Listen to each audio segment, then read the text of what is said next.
আর জটায়ু সেই সময়তে রাবণের সেই সময়তে দেখলো জটায়ু এই রাবণ সীতাকে ধরে নিয়ে যাচ্ছে।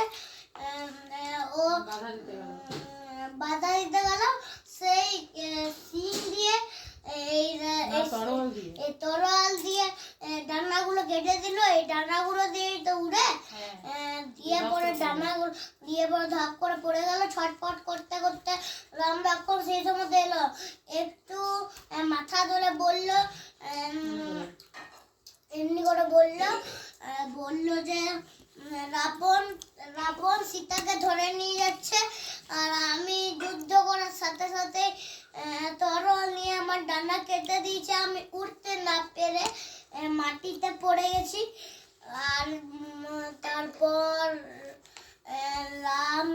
রাম লক্ষ্মণ তারপর খুঁজছে চারিদিকে খুঁজছে, উদ্ধার করতে বলেছিল সীতাকে খুঁজছে তার চারিদিকে সবাইকে, গাছপালা পশু পাখি, আগে তো সবাই মানুষ ছিল, গাছ পাখি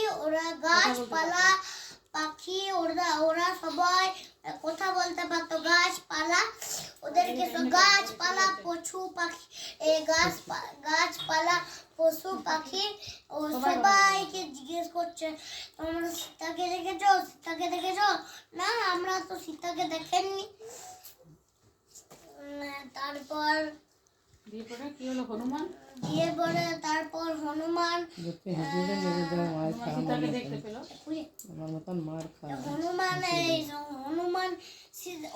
সীতাকেই দেখতে হবে। সব গেল।